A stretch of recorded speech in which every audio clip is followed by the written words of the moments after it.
Manager burned my hand with cigarette, then my lawyer walked in with settlement papers.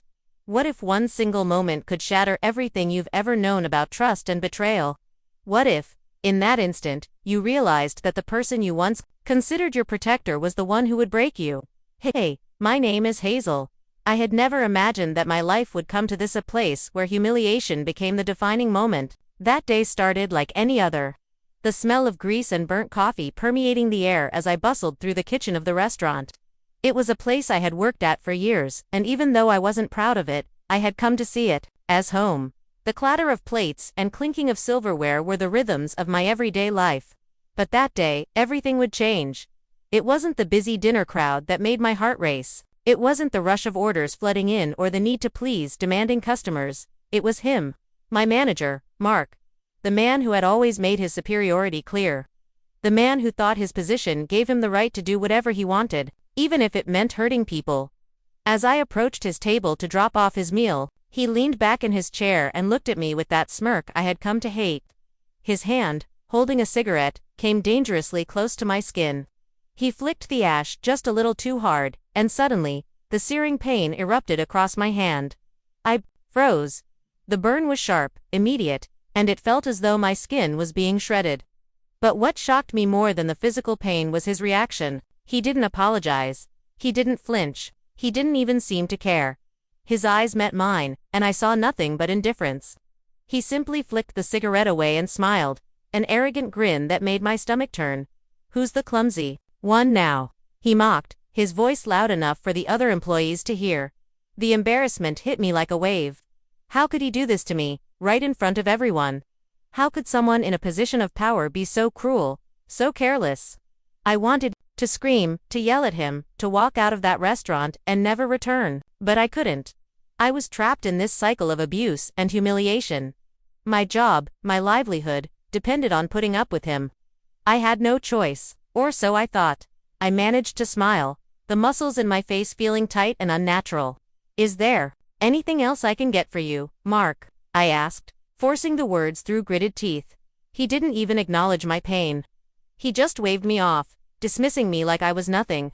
My heart pounded in my chest, and I struggled to keep my composure. But as I walked away, I could feel the tears threatening to fall. I wanted to break down, but I couldn't. Not in front of him. Not in front of anyone. As I retreated to the kitchen, I leaned against the cold metal counter, my breath ragged and uneven, my hand burned, but it was nothing compared to the fire building inside me. How had I let this happen?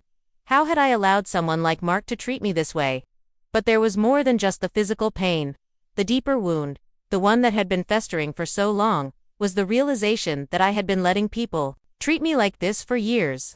I had allowed Mark, and others like him, to walk all over me. I had been so desperate to keep my job, to survive, that I had ignored every cruel comment, every humiliating remark, every hurtful gesture.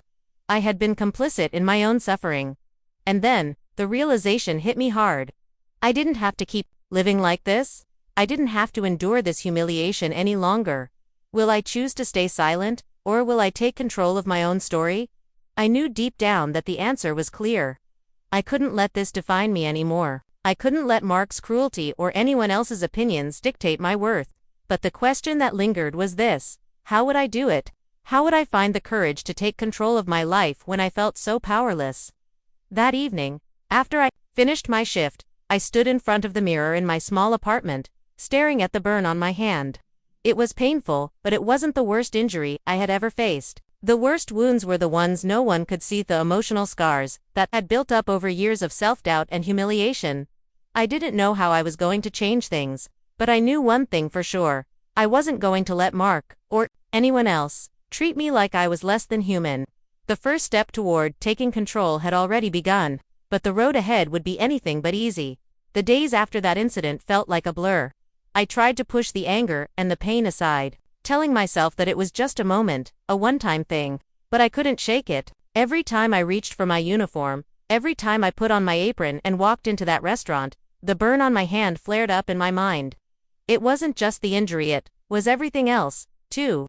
The years of small betrayals that I had let slide, thinking they didn't matter. I thought about the countless times Mark had belittled me, made cruel jokes at my expense, and treated me like I was invisible. It wasn't just his words. It was the way he looked at me. The way he made me feel small. But what hurt more than his behavior was the fact that I had let it go on for so long. Why hadn't I stood up for myself? Why hadn't I said something when he crossed the line the first time? I had convinced myself that it was just part of the job. That's what I told myself every time he called me lazy or blamed me for things I didn't do. But deep down, I knew the truth. I had been too afraid to speak up, too afraid to rock the boat. I had been so focused on keeping my job, on being the good employee, that I let myself be treated like dirt. It wasn't just Mark. There were others too. People who made snide remarks about my appearance, my abilities, my worth. It was the subtle things, the glances, the whispers, the assumptions that I wasn't capable of anything more than being a waitress. It was the way people talked down to me, like I wasn't smart enough to be doing anything else, like my job defined who I was. And I let them. Even when I wasn't at work, the weight of those judgments lingered. I spent my nights alone in my apartment, staring at the ceiling, feeling like I was drowning in the small betrayals that had accumulated over the years. I tried to brush them off, to convince myself that it didn't matter. But it did. It mattered more than I realized. The pain of that burn was nothing compared to the pain I had been carrying for so long. It was a reminder of everything I had allowed to happen, every insult, every judgment, every time I had been overlooked or dismissed. I wasn't just angry at Mark, I was angry at myself. I had let these things slide. I had let them define me. I wanted to confront him, to demand that he apologize for what he had done. But what would that change? Would it take away the years of hurt? Would it erase the damage done? No, it wouldn't, but there was something that could change. Something bigger than just standing up to Mark. It was time to stop letting other people dictate how I saw myself. It was time to stop allowing their opinions to define my worth. As I sat in my apartment, I made a decision to take control. It wasn't going to happen overnight, and I wasn't going to fix everything at once, but I had to start somewhere. I had to stop running from the pain and start confronting it. And the first step, it was to finally stand up for myself, not just with Mark, but with everyone. I had to stop accepting their treatment. I had to stop allowing their cruelty to shape me. I thought about the future. I thought about what I could do, what I could achieve if I took the first step toward my own empowerment. I had been stuck in a cycle of self-doubt for far too long. I had been afraid of what would happen if I broke free, if I pushed against the expectations others had placed on me. But now, I wasn't afraid anymore. Could I confront the hidden wounds, or would they remain buried forever? The answer was clear. I wasn't going to keep hiding from them. I wasn't going to let the scars of my past control me anymore. I was going to face the pain head-on, embrace it, and use it as fuel for change. The journey wouldn't be easy, but it would be worth it. For the first time in a long time, I felt like I could breathe again. I wasn't just existing anymore. I was living. The question was no longer if I would change. It was when. For days, I mulled over the idea of changing my life. It wasn't just the physical pain from the burn, it was everything that had built up to that moment. I was exhausted, emotionally drained from all the years of quietly accepting disrespect, of never truly standing up for myself. But it wasn't just about Mark or the job. It was about my life, my sense of self-worth, my dreams, my potential. As I sat at my kitchen table one morning, sipping my coffee, I realized something. I had been living in a bubble of fear, afraid to take risks, afraid to rock the boat. I had let the actions of others define me, and in the process, I had lost who I was. But now, I was done hiding, done letting people walk all over me. The first step was to confront Mark, but I knew that wasn't enough. No matter how satisfying it might be to tell him exactly how he had hurt me, I couldn't stop there. I needed more. I needed to break free, not just from him, but from everything that had held me back in my life. From the fear that had kept me stuck in this dead-end job, from the doubts that told me I wasn't capable of more, from the belief that I didn't deserve anything better than the life I had. I needed to prove to myself that I was worth more, that I could be more. But how? How did I break free from this life I had built around my own limitations? How did I prove to myself that I had the power to change my own fate? I stared at the burn on my hand, still tender to the touch. A reminder of the past. A reminder that I had let others hurt me for far too long. That's when it hit me. I didn't have to stay in this job forever. I didn't have to take it anymore. I could do something else. something that was mine.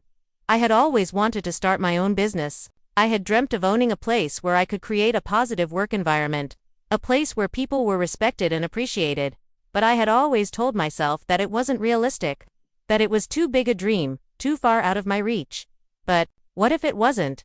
What if I could do it? What if this burn, this moment of humiliation, was the push I needed to finally take that leap?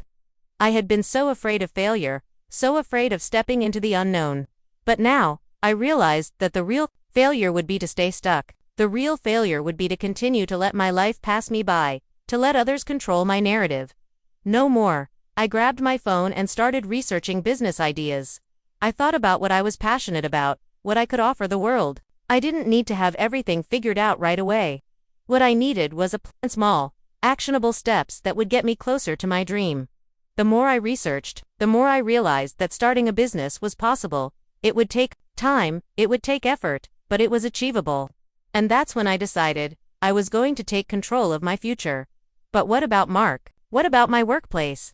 I couldn't just leave without saying anything, without standing up for myself. I had spent years being silenced, being dismissed, and it had to stop now. The decision was made. I would confront him. I would walk into that restaurant, stand tall, and demand the respect I deserved. But more than that, I would let him know that his cruelty would no longer hold me back. I was leaving. I was taking my future into my own hands. The thought sent a rush of adrenaline through me. This was it. This was my moment. As I walked into work the next day, my hands were steady, my heart was calm. I had made the decision.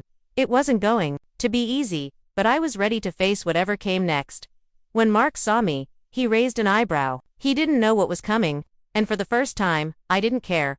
"I'm done," I said, my voice steady, clear. "I'm leaving." He looked at me, surprised, maybe a little confused. But it didn't matter. I had already made up my mind. I walked out of that restaurant for the last time, my head held high, knowing that I had taken the first step toward reclaiming my life. But there was still so much to do. I needed to take action, to turn my dream into a reality. But I had no doubt. I had made the choice. I had taken control. The journey was just beginning. The weeks following my departure from the restaurant were filled with a mixture of excitement and fear. I had made the decision to leave Mark and the dead-end job behind, but now came the harder part. Taking control of my future. The thrill of knowing that I was free from the daily humiliation was liberating, but the realization of what I needed to do next was overwhelming. I had always dreamed of owning my own business, but I had never believed it was possible. I had spent so many years telling myself I wasn't capable enough, that it wasn't realistic, that I was just someone who worked at a restaurant. But now that I had walked away from everything I knew, I had no choice but to make it work. My first step was creating a plan. I needed to focus, to break down the enormous task of building a business into manageable steps. I started by researching industries I was passionate about. I had worked in the restaurant business for years, and I knew it inside and out. So I thought about what kind of restaurant I could open, something that reflected my values, something that would be a place of respect and community, a place where employees weren't just there to serve, but were valued. As I dug deeper, I started to see the pieces coming together. I realized that I had the skills. I knew the ins and outs of customer service, of managing a team, of creating a positive atmosphere. But what I lacked was the capital to start the business. That was the biggest hurdle. I knew I needed investors, but I wasn't sure where to start. The more I thought about it, the more I realized that I had to approach this like a businesswoman, not like the scared, insecure woman I had been at the restaurant. This was my chance to prove to myself that I could do this. I spent hours crafting a business plan. Researched loans, investors, and grants. I talked to financial advisors and went to meetings where I felt completely out of my depth, but I knew I had to keep pushing. I wasn't going to let fear control me anymore. I wasn't going to let the idea of failure stop me from taking risks. Every night, I worked late into the evening, drafting proposals, making calls, and arranging meetings. Slowly but surely, I started to piece everything together. The excitement began to build, but so did the fear. What if I couldn't secure the funding? What if no one took me seriously? What if my dream fell apart before it even had a chance to start? The self-doubt crept in at times, but I pushed it aside. I had already walked away from the restaurant. I had already taken control of my life in the biggest way possible. Now, it was time to finish what I had started. I set up a meeting with a potential investor who had shown interest in supporting small businesses in the food industry. He was wealthy, well-connected, and most importantly, he had the kind of influence that could help me turn my dream into a reality. This was my chance. I couldn't afford to fail. The night before the meeting, I couldn't sleep. My mind raced with all the possibilities. I knew this was a crucial moment, but I also knew that I had the power to shape my future. This was my time. When the morning came, I dressed carefully. I wanted to look confident, like someone who knew exactly what she was doing. But underneath the professional exterior, I was nervous.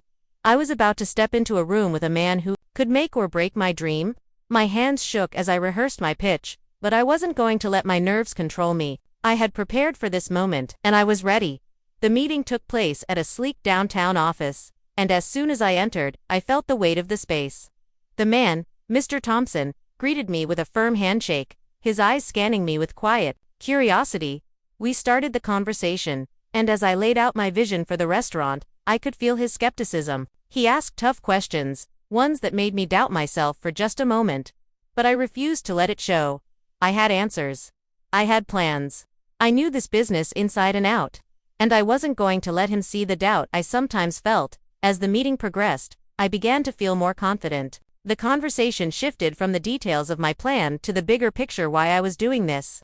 I told him about my years in the restaurant industry, how I had seen firsthand the ways employees were treated, and how I wanted to change that. I spoke about my vision for a restaurant that wasn't just about profits, but about creating a community, a place where people could feel respected and valued. When I finished my pitch, I could see the wheels turning in his mind. The silence between us felt heavy, but I held my ground. Finally, he spoke. "I'll admit, I wasn't sure what to expect when I agreed to meet with you, but I'm impressed," he said, his tone thoughtful. "I think there's potential here. I'll agree to invest." I didn't know what to say at first. A mixture of shock and relief flooded through me. This was happening. My dream was finally becoming a reality. "I'll send over the papers soon," he added, "but I think you've got something here. Just be ready for the challenges that lie ahead." I nodded, trying to suppress the tears threatening to well up in my eyes. This was it. This was the moment I had been working toward. I had taken control of my life. I wasn't just going to open a restaurant, I was going to prove to myself that I could do anything. But even with this victory, the fear still lingered. What if I wasn't enough? What if the business failed? What if, after everything I had done, it all came crashing down? Would I feel victorious when it's over, or will the consequences leave me feeling empty? I didn't have all the answers. But one thing was clear. I was no longer the person who feared failure. I was no longer the person who let others define me. I was in control. I had done it. I had made it through the toughest part of this journey, the funding for my restaurant and beginning the process of building my empire. But now came the real test. Would I ever feel fully satisfied with this victory? Would I ever feel truly free from the ghosts of my past, especially from Mark, the man who had burned me with his cigarette, and the life I had spent so long feeling trapped in? I thought about everything that had led me to this point, the years of silence, the humiliation, the cruelty of working for a man who treated his employees as less than human. I could feel the anger stirring in my chest again, and for a moment, I thought about confronting Mark. But this wasn't just about him anymore. It wasn't about getting revenge on one person. It was about taking control of everything that had once controlled me. The decision was simple. I would no longer be the person who endured these injustices. I would stand tall and proud, showing the world that I could rise above the hurt and come out on top. I wasn't just doing this to prove something to Mark. I was doing it for me, for my future. But I knew I needed to take one last step before I could fully close the door on the past. It was time to confront the person who had been the source of so much pain. My old boss, Mark. I walked into the restaurant one final time. The smell of food, the noise of the kitchen, it all felt different now. I wasn't just walking through this place as an employee anymore. I was walking through it as a woman who had already won. Mark was there, sitting at his usual table, his eyes scanning through papers, oblivious to what was about to unfold. I took a deep breath and walked up to him. He looked up, surprised to see me, but the familiar smugness quickly returned to his face. Well, if it isn't my favorite waitress, come to beg for your job back," he sneered, obviously thinking I was still the same scared woman who had let him treat me however he wanted. I smiled, but there was no humor in it. This wasn't about him anymore. This was about me showing him that I had taken control of my life, and there was nothing he could do to take that away from me. No, Mark, I said, my voice steady. I'm not here to beg for anything. I'm here to let you know that I've moved on. I've already secured the funding to open my own restaurant, and I'm about to make something of myself that you could never even imagine. His eyes flickered with disbelief, then with a hint of amusement, as if he didn't believe me. Good luck with that, he said dismissively. You'll never make it. People like you don't just walk away from jobs like this and make something of themselves. But I didn't flinch. I had heard that kind of thing my entire life, people telling me what I could and couldn't do, what I was capable of, how far I could go, but I wasn't listening anymore. I had already proven that I could do it. I had already done what they said I couldn't. I already have, I replied, my voice calm but powerful. You may have tried to break me, Mark, but I'm stronger now. You can't control me anymore. And I'm going to make sure that I succeed where you failed. I could see the color draining from his face as he realized that I wasn't the same woman who had once worked for him. I wasn't the same woman who had let him walk all over her. I was someone else now, someone in control of her destiny. He tried to recover his composure, but I could see the fear in his eyes. I had taken away his power over me, and that was more than just a victory, was my triumph. Don't worry, Mark, I said with finality. I won't be back. This is where our paths end. As I turned to leave, I felt lighter than I had in years. I had done it. I had faced my past, confronted my abuser, and walked away from the situation that had once defined me. The weight I had carried for so long, his judgment, his cruelty, was finally gone. But as I left the restaurant, I realized something important. This wasn't about revenge. It wasn't about showing Mark that I had succeeded. It was about me proving to myself that I could. It was about me taking my life back, carving out a future for myself that had nothing to do with the past. I took a deep breath as I stepped into the future. No longer bound by the past, no longer defined by the hurts I had endured. I was free, and this time, I wasn't just surviving, I was thriving. Will I feel victorious when it's over? Or will the consequences leave me feeling empty? The answer was clear. I was already victorious. The journey wasn't about what I had done to others, it was about what I had done for myself, and with that final confrontation, I was free. Free to build the life I had always dreamed of. Free to become the person I had always been meant to be.